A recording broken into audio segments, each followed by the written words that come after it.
জিয়াউর রহমান সেরকম একটা ভণ্ড মুখোশধারী মুক্তি।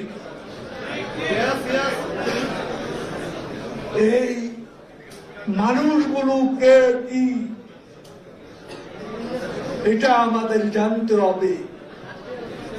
এদের চরিত্র উদ্ঘাটন করতে হবে, তাহলে আজকে তাদের উত্তরসূরিরা বাংলাদেশে যে নষ্ট রাজনীতি, সাম্প্রদায়িক রাজনীতি, জঙ্গিবাদী রাজনীতি প্রবর্তন করেছিল, তার ব্যাকগ্রাউন্ড আমাদের জানতে হবে। এদের ব্যাকগ্রাউন্ড জানলেই এদের উত্তরসূরিদের কর্মকাণ্ডের আসল চেহারা উন্মোচিত হবে, যা এখন উন্মোচিত হয়েছে।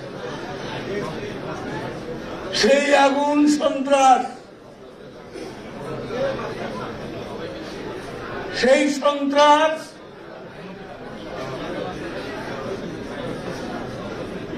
কি বিভৎস, কি নারকীয় ধ্বংসলীলা, কি তাণ্ডব হিংস্রতা এই বাংলাদেশে আবারও সংঘটিত। 2013, 2014, 2015 সালেও এই নাশকতার বলি হয়েছে বাংলাদেশের অনেক মানুষ, অনেক স্থাপনা। এবার তারা বঙ্গবন্ধু কন্যা শেখ হাসিনা মুক্তির সংগ্রামের কাণ্ডারি, তার যে অর্জনগুলো, স্বাধীনতা বঙ্গবন্ধুর অর্জন, আর মুক্তির সংগ্রামে পদ্মা সেতু সব যে অ্যাচিভমেন্ট গুলো, এই অ্যাচিভমেন্টের উপর তারা আঘাত এনেছে। বারবার চেষ্টা করেছে পদ্মা সেতুতে, মাওয়া প্রান্তে, জাজিরা প্রান্তে আগুন দিতে, কিন্তু স্থানীয় জনগণ পুলিশের প্রতিরোধের তারা সফল হয়েছে।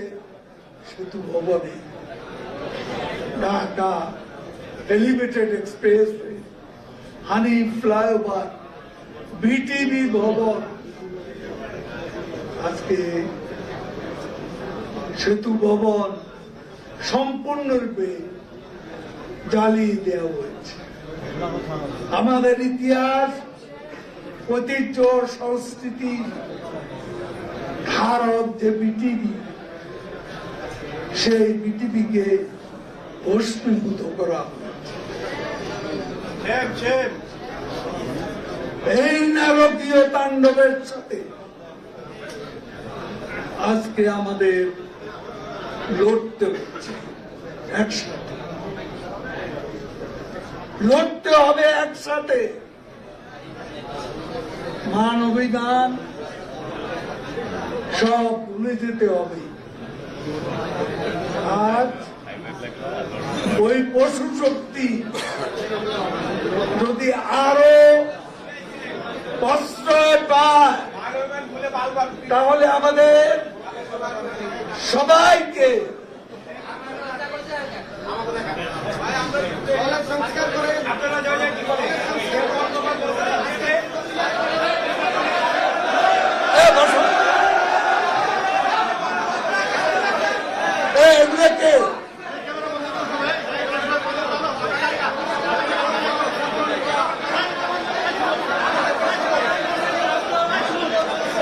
সবাইকে